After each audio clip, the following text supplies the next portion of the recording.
Irmãs queridas do grupo Mães Intercessoras, nós vamos dar continuidade à leitura do livro Ira, Arrancando o Mal pela Raiz, áudio 18.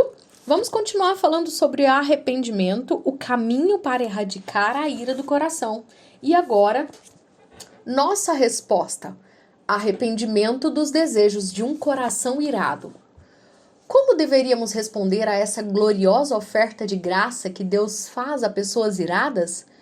Tiago 4 usa uma variedade de metáforas para chamar a um completo arrependimento no coração. Nos versículos 4 e 5, Deus nos chama a abandonarmos nossos amantes mundanos. Adúlteros, vocês não sabem que a amizade com o mundo é inimizade com Deus? Quem quer ser amigo do mundo faz-se inimigo de Deus. Ou vocês acham que é sem razão que a Escritura diz que o Espírito que ele fez habitar em nós tem fortes ciúmes? Tiago evoca a imagem do Antigo Testamento do adultério espiritual para nos convocar a abandonarmos nossa exigência pecaminosa.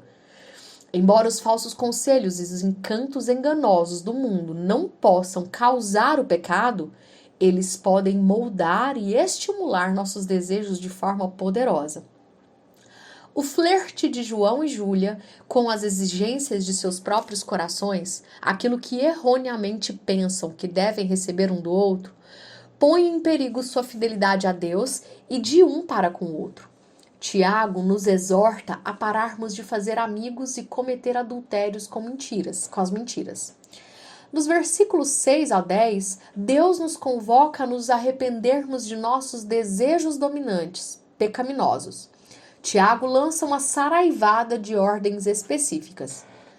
Por isso, diz a Escritura, Deus se opõe aos orgulhosos, mas concede graça aos humildes. Portanto, submetam-se a Deus. Resistam ao diabo e ele fugirá de vocês. Aproximem-se de Deus e ele se aproximará de vocês. Pecadores, limpem as mãos, e vocês que têm a mente dividida, purifiquem o coração. Entristeçam-se, lamentem-se e chorem. Troquem o riso por lamento e a alegria por tristeza. Humilhem-se diante do Senhor e Ele os exaltará. Precisamos nos humilhar diante de Deus. A repetição do verbo humilhar no começo e no fim do parágrafo forma um inclusio literário, como dois suportes de livros, que agrupa e fecha essa passagem. Precisamos abandonar o orgulho do tipo meus direitos, meu reino, minha vontade, que gera a ira. Certa manhã, minha esposa e eu estávamos montando o nosso berço, há algum tempo sem uso, para a visita de alguns amigos. Eles e seu filhinho viriam passar alguns dias conosco.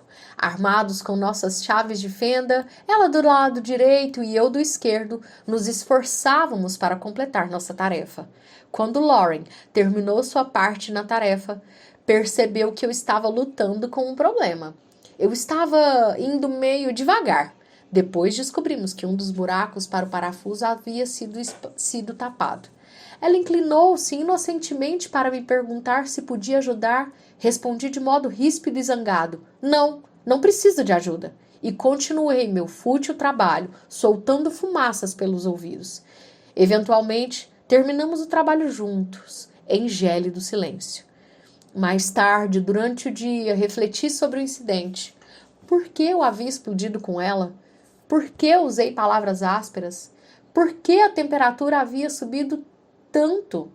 Enquanto eu examinava meu coração, Deus, o grande cirurgião, já estava manejando seu bisturi. Percebi que minha ira procedera de dois desejos dominantes e pecaminosos. Eu preciso ter o controle deste projeto e eu devo ser visto como a parte competente. Ela e outros precisam me ver como o homem da casa, aquele que pode rápida e habilmente parafusar qualquer parafuso, mais rápido que uma bala, naturalmente, e resolver qualquer tarefa masculina de manutenção. Felizmente, Deus me mostrou minha insensatez e o orgulho de minha maneira de pensar. Eu havia adquirido um padrão falso, uma definição antibíblica de liderança e masculinidade. Outros homens tinham habilidades naturais. incluindo o pai de Lauren. Por isso eu também precisava demonstrá-las. Tal legalismo me escravizou e gerou ira, minha ira. O desejo de parecer competente, de acordo com os meus padrões, passou a me controlar.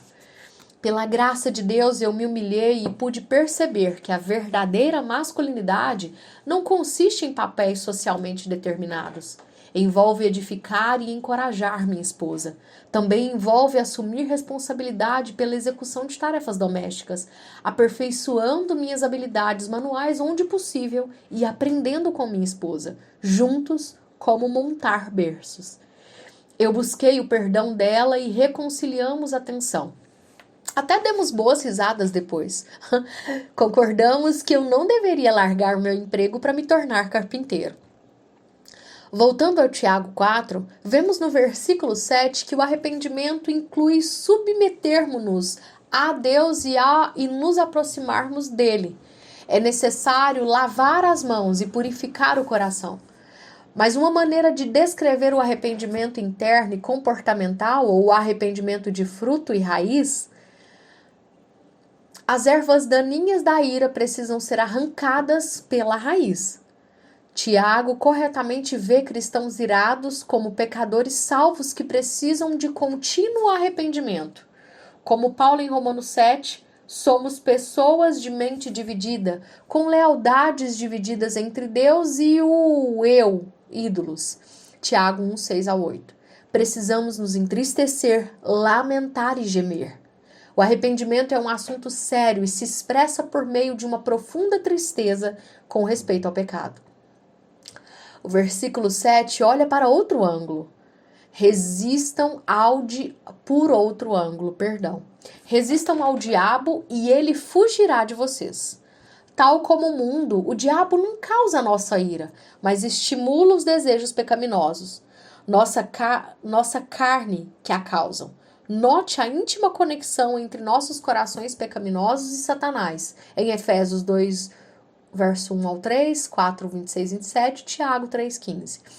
Tanto o pecado como Satanás buscam devorar-nos. Gênesis 4, 7, 1 de Pedro 5, 8. Embora seja errôneo culpar Satanás por nossa ira, é ingenuidade isolá-lo dela.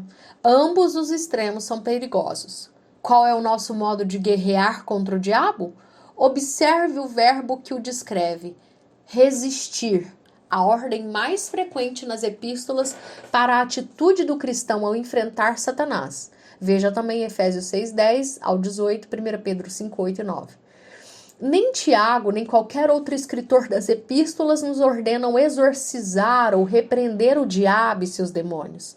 Mas o que significa resistir ao diabo? O contexto de cada passagem fornece respostas. Resistimos a Satanás em Tiago 4,7, nos achegando a Deus em submissão humilde, fé e arrependimento. Em 1 de Pedro 5, do 6 ao 9, resistimos a ele quando permanecemos firmes na fé, exercitamos o autocontrole e a vigilância espiritual, nos humilhamos perante o Senhor e lançamos sobre ele todas as nossas ansiedades. O texto de Efésios 6, 10-18 nos convoca a nos revestir, vestindo nossa armadura cristã de fé, justiça, verdade e oração, e permanecendo firmes nela. Portanto, resistir ao diabo significa identificar e rejeitar as suas mentiras. Resistir envolve desmascarar e enfrentar suas tentações. Significa descansar em nosso Salvador e advogado, Jesus Cristo, o justo, em meio às acusações de Satanás. Implica nos arrependermos de nossa carnalidade e recusarmos seguir o exemplo de ira e a vontade homicida de Satanás. Significa uma agenda diferente, tanto para João, enquanto volta para casa, e para Júlia, enquanto aguarda a chegada do marido.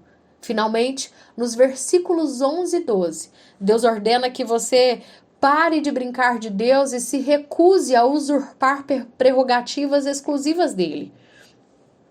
Irmãos, não falem mal uns dos outros. Quem fala mal de seu irmão ou julga o seu irmão, fala contra a lei e a julga. Quando você julga a lei, não a está cumprindo, mas está se colocando como juiz. Há apenas um legislador e juiz, aquele que pode salvar e destruir. Mas quem é você para julgar o seu próximo? Num certo sentido, todo pecado reflete essa atitude de brincar de Deus. O primeiro ato pecaminoso surgiu do desejo de Adão e Eva de serem iguais a Deus. Gênesis 3,16. O homicídio usurpa o direito divino de dar e tirar a vida. O roubo usurpa o direito de Deus de distribuir bênçãos materiais como lhe apraz. O que dizer da ira ou da maledicência? Como uma forma de juízo, um julgamento moral negativo contra o mal percebido também constituem brincar de Deus. Usurpamos os seus direitos. De que forma? Começamos quando legislamos a conduta exigida para outra pessoa. Podemos ou não escolher dizer isso a outra pessoa. Por exemplo, quando dirigires teu automóvel, não te virarás para a direita ou para a esquerda à minha frente, exceto quando indicares tua intenção pelo uso adequado de teu pisca-pisca. Não deixarás que o sol se ponha sobre o meu telefonema ou o meu e-mail, mas o retornarás antes de terminar o teu expediente, enquanto ainda se chama hoje. Tu me amarás de maneira em que eu exijo ser amado, com todo o teu coração, toda a tua alma, toda a tua mente e toda a tua força. Se você quebrar um dos meus estatutos, eu registro a sua violação no meu livro mental de ocorrências. Posso apresentar as provas a você ou não, dependendo da minha preferência. Afinal de contas, posso fazer qualquer coisa nesse mundo imaginário em que reino como Deus. Seja qual for o caso, sou ao mesmo tempo a testemunha principal e o promotor contra você. Além disso, também desempenho os papéis de juiz e executor. Bato o martelo, declaro você culpado, sentencio-o a qualquer castigo que esteja ao meu alcance e executo a sentença. O que significa nessa situação o arrependimento? Eu jogo fora as minhas tábuas da lei, retiro as acusações, cubro suas ofensas com o manto do amor cristão e apago-as do meu livro de ocorrências. Deixo de lado meu martelo, desço da minha cadeira de juiz e tiro a minha toga. Recuso-me a castigar você e, ao contrário, mostro-lhe amor. Mas o que dizer dos pecados graves que as pessoas cometem contra nós? Deus nos exorta a repreender tais ofensores e talvez dar o próximo passo, que é convocar as autoridades civis ou eclesiásticas. Mesmo aqui, no entanto, devemos entregar tais criminosos às justas mãos de Deus. Precisamos aprender que Ele seja o legislador, o escrivão, a testemunha, o promotor, o juiz e o executor. Ele nos chama a confiar em sua perfeita justiça. Ele condenará o culpado e vindicará o justo no seu tempo adequado e à sua maneira. Ele não nos passou uma procuração para agir em seu nome. E assim nós concluímos mais esse áudio da nossa leitura do livro Ira, Arrancando o Mal pela Raiz.